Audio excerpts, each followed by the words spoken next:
ನಮಸ್ಕಾರ ವೀಕ್ಷಕರೇ.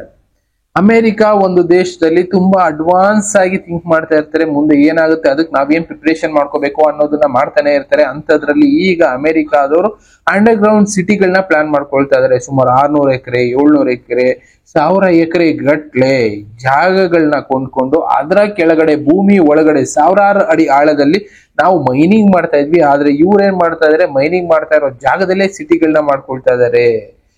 ಆ ಸಿಟಿಗಳ ಬಗ್ಗೆ ಎಷ್ಟೋ ಜನ ವಿಡಿಯೋಗಳನ್ನ ಮಾಡಿ ಕೂಡ ಹಾಕಿ ತೋರಿಸ್ತಾ ಇದಾರೆ. ನೋಡಿ, ಈ ತರ ದೊಡ್ಡ ದೊಡ್ಡ ಸಿಟಿಗಳು ಅಂಡರ್ ಗ್ರೌಂಡ್ ಅಲ್ಲಿ ಆಗ್ತಾ ಇದೆ. ಯಾಕೆ ಆಗ್ತಾ ಇದೆ ಅನ್ನೋದು ಯಾರಿಗೂ ಅರ್ಥ ಆಗ್ತಾ ಇಲ್ಲ. ಬಟ್ ಇಲ್ಲಿ ಸೀಕ್ರೆಟ್ ಆಗಿ ಇಂಥ ಕೆಲಸಗಳನ್ನ ಅಮೆರಿಕ ಎಷ್ಟೋ ಕಡೆ ಅಮೆರಿಕಾದಲ್ಲಿ ಮಾಡ್ತಾ ಇದೆ. ಸಾವಿರಾರು ಅಡಿ ಆಳದಲ್ಲಿ ಫುಡ್ ಸ್ಟೋರೇಜ್ ಇಂದ ಹಿಡಿದು ಬೇಕಾಗಿರೋ ಸಾಮಗ್ರಿಗಳು ಶ್ರೀಮಂತರಿಗೆ ಬಳಕೆ ಆಗ್ಬೇಕು ಅನ್ನೋ ಮಟ್ಟಕ್ಕೆ ದೊಡ್ಡ ದೊಡ್ಡ ಸಿಟಿಗಳನ್ನ ಮಾಡ್ಕೊಳ್ತಾ ಇದೆ. 600 ಎಕರೆ 700 ಎಕರೆ ಅಂದ್ರೆ ಲೆಕ್ಕ ಹಾಕೊಳ್ಳಿ. ನಮ್ಮ ಕಬ್ಬನ್ ಪಾರ್ಕು, ಲಾಲ್ ಬಾಗು ಎಲ್ಲಾ ಸೇರಿಸಿದ್ರು ಕೂಡ ಒಂದು ಸಿಟಿಗಿಂತ ಚಿಕ್ಕದಾಗುತ್ತೆ. ಅಷ್ಟೊಂದು ಭೂಭಾಗದಲ್ಲಿ ಸಿಟಿಗಳನ್ನ ಮಾಡ್ಕೊಳ್ತಾ ಇದ್ದಾರೆ. ಕಿಲೋಮೀಟರ್ ಗಟ್ಲೆ ಇದಾವೆ ಸಿಟಿಗಳು. ಯಾಕೆ ಈ ಸಿಟಿಗಳನ್ನ ಮಾಡ್ಕೊಳ್ತಾ ಇದ್ದಾರೆ, ಏನ್ ಅಂತದ್ದು ಈಗ ಅಲ್ಲಿ ಆಗ್ತಾ ಇರೋಂಥದ್ದು ಅನ್ನೋ ಪ್ರಶ್ನೆ ಉಟ್ಕೊಳುತ್ತೆ. ನ್ಯೂಕ್ಲಿಯರ್ ವಾರ್ ಏನಾದ್ರು ನಡೆದ್ರೆ ಅದರಿಂದ ಬಚಾವಾಗೋದಕ್ ಮಾಡ್ಕೊಳ್ತಾ ಇದಾರೆ, ಇಲ್ಲ ಸೋಲಾರ್ ವೇವ್ಸ್ ಏನಾದ್ರು ಬಂದ್ರೆ ಅದರಿಂದ ಬಚಾವಾಗೋದಕ್ ಮಾಡ್ಕೊಳ್ತಾ ಇದಾರೆ. ಒಟ್ನಲ್ಲಿ ಏನೋ ಒಂದು ಪ್ರಿಪರೇಷನ್ ಅನ್ನೋದನ್ನ ಅಮೆರಿಕ ಮಾಡ್ಕೊಳ್ತಾ ಇದೆ. ಅದ್ರ ಬಗ್ಗೆ ಯಾರು ಜನರಿಗೆ ಮಾಹಿತಿ ಕೊಡ್ತಾರೋ ಅಂತವ್ರನ್ನ ಇಲ್ಲದೆ ಇರೋ ರೀತಿ ಅಮೆರಿಕ ಕೂಡ ಮಾಡ್ತಾ ಇದೆ. ಏನಾಗ್ತಾ ಇದೆ ಇಲ್ಲಿ ಅನ್ನೋದಕ್ಕೆ ಕೆಲವಷ್ಟು ಈ ರೀತಿ ವಿಡಿಯೋಗಳು ಸಿಗುತ್ತೆ ನಿಮ್ಗೆ. ಇಲ್ಲಿ ಈ ವ್ಯಕ್ತಿ ಈ ವಿಡಿಯೋ ಮಾಡಿ ತಿಳಿಸಾದ ಮೇಲೆ ಅದನ್ನು ಸಿಟಿ ಹೆಸರನ್ನು ತಿಳಿಸ್ತಾರೆ. ಕನಾಸಾ ಸಿಟಿ, ಅಮೆರಿಕಾದಲ್ಲಿರೋ ಕನಾಸಾ ಸಿಟಿನಲ್ಲಿ ಇಂತ ಒಂದು ಅಂಡರ್ ಗ್ರೌಂಡ್ ಬಂಕರ್ ಇದೆ. ಬಂಕರ್ ಅಲ್ಲ, ಇದು ಅಂಡರ್ ಗ್ರೌಂಡ್ ಸಿಟಿ ಮಾಡ್ಕೊಂಡಿದೆ ಅಮೆರಿಕ. ನೋಡಿ ಒಂದ್ಸಲ ಈ ವಿಡಿಯೋನ.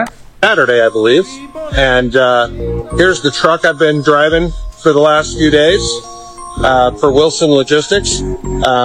This trailer just was assigned to us from Kraft over at the Kraft Foods plant, and we're delivering it here to what's called the Springfield Underground.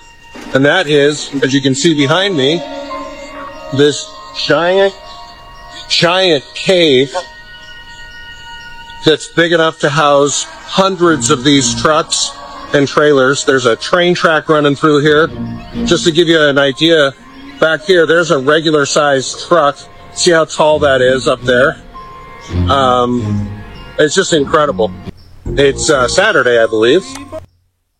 ಅವ್ರು ಹೇಳ್ತಾ ಇರೋದೇ, ಇಲ್ಲಿ ಸಾವಿರಾರು ಟ್ರಕ್ ನಿಲ್ಸುವಷ್ಟು ಜಾಗ ಇದೆ. ಅದ್ರ ಜೊತೆಗೆ ಟ್ರೈನ್ ಟ್ರ್ಯಾಕ್ ಫೆಸಿಲಿಟಿಗಳನ್ನ ಕೂಡ ಮಾಡ್ಕೊಂಡಿದ್ದಾರೆ ಅಲ್ಲಿಗೆ ಬರೋದಕ್ಕೆ ಹೋಗೋದಕ್ಕೆ. ಅಂದ್ರೆ ಲೆಕ್ಕ ಹಾಕೊಳ್ಳಿ, ಏನಂತ ಸಿಟಿಗಳನ್ನ ಮಾಡ್ಕೊಳ್ಳೋ ಅವಶ್ಯಕತೆ ಇತ್ತು. ಭೂಮಿ ಮೇಲೆ ಇಷ್ಟೊಂದು ಜಾಗ ಇದೆ ಅಂತ ಎಲ್ಲ ಮಾತಾಡ್ತೀವಿ, ಆದ್ರೆ ಭೂಮಿ ಒಳಗಡೆ ಹೋಗಿ ಸಾವಿರಾರು ಅಡಿ ಆಳದಲ್ಲಿ ಇಂಥ ಸಿಟಿಗಳನ್ನ ಮಾಡ್ಕೊಳ್ಳೋ ಅವಶ್ಯಕತೆ ಏನಿದೆ? ಒಂದು ಸಲ ನಾವು ಯೋಚನೆ ಮಾಡ್ಲೇಬೇಕಲ್ಲ. ಅಮೆರಿಕ ಏನೋ ಒಂದು ದೊಡ್ಡದಕ್ಕೆ ಪ್ಲಾನ್ ಮಾಡ್ತಾ ಇದೆ, ಇಲ್ಲ ಈಗ ಮುಂದೆ ಆಗುವಂತದ್ದು ಏನೋ ಒಂದು ಅಮೆರಿಕಾದವ್ರಿಗೆ ಗೊತ್ತಿದೆ. ಅದಕ್ಕೋಸ್ಕರನೇ ಅಂತ ಪ್ಲಾನಿಂಗ್ ಗಳನ್ನ ಅಮೆರಿಕಾದಲ್ಲಿ ಮಾಡ್ಕೊಳ್ತಾ ಇದಾರೆ. ಆದ್ರೆ ಇದೆಲ್ಲ ಕೂಡ 2012 ಒಂದು ಫಿಲಂ ನೋಡಿದ್ವಲ್ಲ, ಮೆಗಾ ಸಿಟಿಗಳನ್ನ ಮಾಡ್ಕೊಳ್ತಾರೆ, ಮೆಗಾ ಶಿಪ್ ಗಳನ್ನ ಮಾಡ್ಕೊಳ್ತಾರೆ, ಅದರಿಂದ ದೊಡ್ಡ ದೊಡ್ಡ ಶ್ರೀಮಂತರೆಲ್ಲ ಬಚಾವಾಗೋ ಪ್ಲಾನ್ ಮಾಡ್ಕೊಳ್ತಾರೆ ಅಂತದ್ದೇನಾದ್ರೂ ಆಗ್ತದೆ. ಯಾಕೆಂದ್ರೆ ಆ ವಿಡಿಯೋಗಳನ್ನ ಮಾಡಿ ಯಾರು ಜನರ ಮುಂದೆ ಕಳಿಸಿರ್ತಾರೋ ಅಂತವ್ರು ಮಿಸ್ ಆಗ್ತಾರೆ. ಎಲ್ಲೋಗ್ತಾರೆ ಅನ್ನೋದು ಕೂಡ ಗೊತ್ತಾಗೋದಿಲ್ಲ, ಸತ್ಯ ಆಚೆಗೆ ಬರೋದಿಲ್ಲ. ಆ ತರದ್ದು ಎಷ್ಟೋ ನಡೀತಾ ಇದೆ ಅಂಡರ್ ಗ್ರೌಂಡ್ ಸಿಟಿ. ಅದನ್ನೇ ಎಷ್ಟೊಂದ್ ಜನ ಕಮೆಂಟ್ಸ್ ಅಲ್ಲಿ ಕೂಡ ಹಾಕಿದ್ದಾರೆ. ಇದು ಕನಾಸಾ ಸಿಟಿ ಮತ್ತೆ ಇನ್ನೊಂದು ಸಿಟಿ ಹೆಸರು ಹಾಕಿದ್ದಾರೆ. ಆ ಜಾಗದಲ್ಲಿ ಈ ಕನಾಸಾ ಸಿಟಿ ಅನ್ನೋದು ಕೂಡ ಅಮೆರಿಕಾದ ಸೆಂಟ್ರಲ್ ಇರುವಂತ ಜಾಗ ಕಾಣಿಸ್ತಾ ಇರ್ಬೋದು. ಅಮೆರಿಕಾದ ಸೆಂಟ್ರಲ್ ಸಿಟಿ ಕನಾಸಾ, ಆ ಜಾಗದಲ್ಲಿ ಇಂಥದನ್ನ ಮಾಡಿದ್ದಾರೆ. ಇನ್ನ ಒಂದ್ 2-3 ಜಾಗದಲ್ಲಿ ಆ ಡ್ರೈವರ್ ಗೊತ್ತಿರೋ ಹಾಗೆ ಈ ತರ ಮಾಡಿದ್ದಾರೆ. ಪ್ಲಸ್ ಅಲ್ಲಿ ಕಮೆಂಟ್ಸ್ ಗಳಲ್ಲೂ ಅದೇ ಆಗ್ತಾ ಇರೋದು. ಈ ತರ ಎಷ್ಟೋ ಕಡೆ ಮಾಡ್ಕೊಳ್ತಾ ಇದಾರೆ. ನಾನು ಡ್ರೈವರ್ ಆಗಿ ಅಲ್ಲಿ ಹೋಗಿದ್ದೀನಿ. ಸಾವಿರಾರು ಟ್ರಕ್ಗಳು ಹೋಗ್ತಾ ಇರುತ್ತೆ. ಅಲ್ಲಿ ಏನೇನೋ ಸ್ಟೋರೇಜ್ ಎಲ್ಲ ಮಾಡ್ತಾ ಇದಾರೆ. ಕೋಲ್ಡ್ ಸ್ಟೋರೇಜ್ ಗಳಿದೆ, ಪ್ಲಸ್ ಜನರಿಗೆ ಬೇಕಾಗಿರೋ ಫೆಸಿಲಿಟಿಗಳು, ಬದುಕೋದಕ್ಕೆ ಏನೇನ್ ಬೇಕು ಅಂತ ಫೆಸಿಲಿಟಿಗಳನ್ನ ಆ ಜಾಗದಲ್ಲಿ ಮಾಡ್ಕೊಳ್ತಾ ಇದಾರೆ. ಏನಾದ್ರೂ ಅವಶ್ಯಕತೆ ಇದೆ ನೋಡ್ಬೇಕು. ಬಟ್ ಇಲ್ಲಿ ಏನೋ ಒಂದು ಬದಲಾವಣೆಗೆ ಅವ್ರು ಪ್ರಿಪರೇಷನ್ ಮಾಡ್ಕೊಳ್ತಾ ಇದಾರೆ ಅನ್ನೋದು ಮಾತ್ರ ಸತ್ಯ. ಇಲ್ಲ ಅಂದ್ರೆ ಯಾರು ಕೂಡ ಇಷ್ಟೊಂದೆಲ್ಲ ಖರ್ಚು ಮಾಡ್ಕೊಂಡು ಅಂಡರ್ ಗ್ರೌಂಡ್ ಅಲ್ಲಿ ಹೋಗಿ ಸಿಟಿ ಮಾಡ್ಕೊಂಡು ಇರೋ ಪ್ರಯತ್ನ ಮಾಡೋದಿಲ್ಲ. ಏನೋ ಒಂದು ಬದಲಾವಣೆ ಆಗ್ತಾ ಇದೆ.